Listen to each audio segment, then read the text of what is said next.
What's up, guys? Welcome back to another Saturday news dump. Yeah, grab your cereal and listen to cereal. No, don't listen to cereal. Listen to it after that. Watch news dump first. Yeah. Let's kick off this dump by talking about beloved star of the silver screen, Johnny Depp. At the Hollywood Film Awards last weekend, Depp came out on stage to present the award for Best Documentary to Mike Myers' film Supermensch, The Legend of Shep Gordon, and dude was wasted. And unlike Jack Sparrow, drunk Johnny Depp isn't so much charming and funny as he is just sort of kind of sad.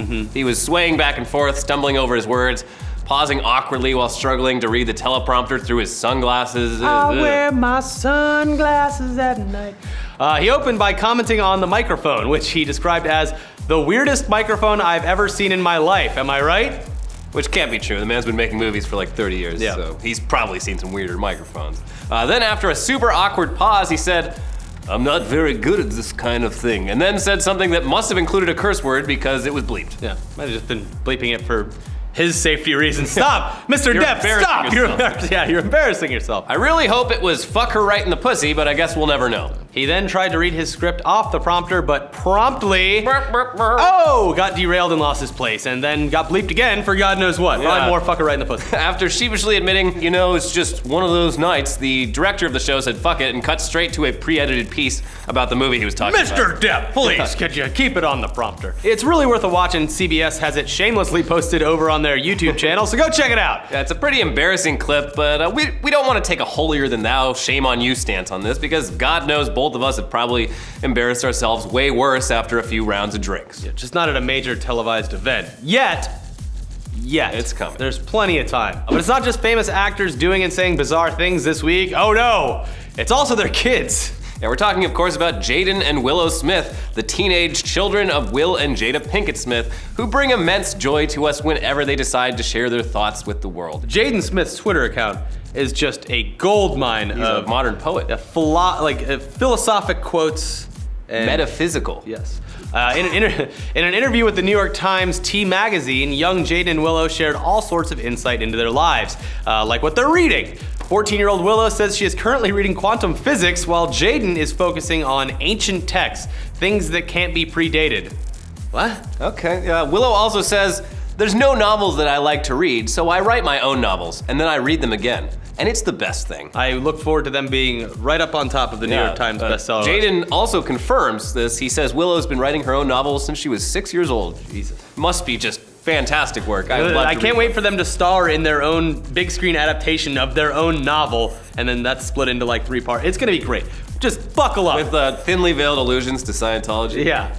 For some reason, the reporter asks them about how they experience time.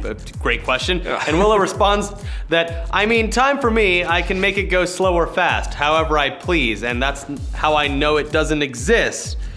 It's very confusing. Yeah, there's a lot to dig through here and meditate on from this interview, including Jaden saying that his goal in life is to, quote, be the most craziest of all time.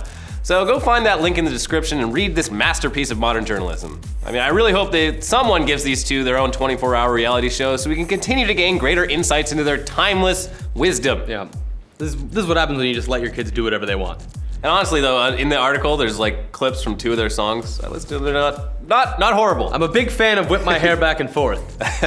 Great song. Well, their new stuff is very mature. But speaking of timeless wisdom, George Orwell's dystopian novel 1984 was written 65 years ago, but has remained relevant ever since, and more relevant as time goes on, it seems, And it's only been adapted as a movie one time back in the year 1984. How appropriate. Yeah, but it looks like Paul Greengrass, director of The Bourne Supremacy and The Bourne Ultimatum, Captain Phillips, and United 93 will be directing a new big screen adaptation of the novel. At this point, 1984 is on so many high school reading lists that anyone younger than us is probably more familiar with it than we are at this point. But the story basically takes place in a near future British society where independent thought is heavily suppressed in the style of the early Soviet Union. History and global events are heavily edited and modified to align with the goals of the ruling party, and the government thought police use listening devices hidden in home electronics to monitor citizens. Yeah, these ideas are as relevant today as they ever have been, especially with revelations in the last few years that the NSA is basically up to doing the same shit that the Stasi were doing in East Germany 25 years ago. Yeah, the term Big Brother originates from 1984, and the ideas behind it are definitely present in the Bourne movie, so Paul Greengrass is probably a good fit for the project. As long as they don't try to turn it into some sort of over-the-top action movie. Please don't. That'd be bad. But that's not to say we don't like over-the-top action movies. For example, a project Chris Pratt just signed on to star in sounds fucking nuts, but we'll see it just because he's in it. The movie is called Cowboy Ninja Viking. Yeah, it's based on a graphic novel of the same name. It's about an assassin with multiple personality disorder who has the skills of a cowboy, a ninja, and a Viking. Sounds simple enough. Yeah, it gets not crazier. Convoluted at all. He's part of a shadowy government unit made up of several multiple personality disorder patients who are trained as agents known as triplets because they each have 3 alter egos in their minds. For example, there's pirate, gladiator, oceanographer, and sniper, archer, clothing designer. Some are pretty wacky, like Applebee's waiter, army sergeant, frontiersman. Anyway, the unit falls apart, and Cowboy Ninja Viking is then sent out to find and stop all of the other rogue triplet agents. So like we said, this sounds fucking nuts, but we're into it, I guess. There's no writer or director in place just yet, although Paul Wernick and Rhett Reese, who wrote Zombieland, did write a draft a few years ago, but the studio thought it was too edgy, which I don't think is possible for a movie with that name. Yeah, we're just glad to see that Chris Pratt is fully crossed over and is now a sought-after leading man. Between this, the Guardians movies, and Jurassic World, we cannot be happier for the guy. Go Chris Pratt. I'll be the first to admit that I know nothing about Attack on Titan. I've seen 2 episodes. Yeah, I've seen even less. Even though people have been telling me to watch the anime for a while now, but these new posters for the live-action 2-part Attack on Titan movie look so badass. Yeah, so basically the concept behind Attack on Titan is that humanity lives in cities surrounded by huge walls to protect them from giant creatures called Titans who eat people. The main characters are members of the military who have to fight against these Titans, who at the beginning of the story haven't attacked humanity for over 100 years. Lawrence, can you explain this better for us? You guys basically hit the high points. It's just a serial show. It kind of goes into Battlestar Galactica territory at one point where humanity is not sure who's a Titan and who isn't, and it just turns people against each other. It basically just examines the politics and behavior that happens when people refuse to accept that they're at the end of their life cycles. It's interesting. If you have the patience for it, it's anime, so it just kind of drags. All right, well that helps. Yeah, that helped a little bit. I do Thanks, need to Lawrence. probably watch this show at some point. Yeah. And finally, here's our favorite video of the week. 3 lovable old grandmas smoking weed for the first time. Woo! Filmed in the great state of Washington where recreational marijuana smoking is perfectly legal these days. Apparently very expensive. My friend just moved there. Oh, yeah. Very expensive. At least 3 times as much as medical stuff in California. Well, not that I would know how much that would cost. No idea. Anyway, these 3 adorable old ladies struggle to understand how bongs and vapes work, but they quickly get the hang of it. Yeah, and goddamn, they do smoke a lot. Multiple bong rips and a bunch of puffs from the vape. Not that we're at all speaking from personal experience, but we'd imagine they'd probably be knocked right out their asses with that much wacky tobacco in their systems.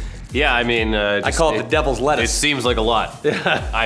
I have nothing to base this on, but it seems like a lot of smoke that they're well, Spool's not here right now, or else we'd ask him. But these old broads have lived long, productive lives, and a little bit of weed isn't gonna mess with them too much. I mean, they do look really, really high by the end of it, but they keep it together, even when a member of the production crew has to explain to them what queefing is. Wow, that would throw anyone off. One of the old ladies then calls it a pussy fart. Oh, that's a much more simple explanation of it. I guess what we love most about this video is it just shows how fucking harmless cannabis is as a recreational substance.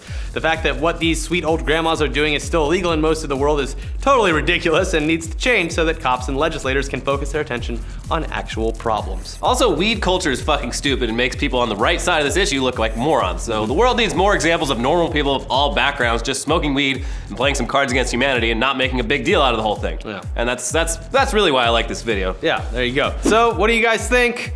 What are you doing for your weekend? What's your big weekend plans? No, I just whatever.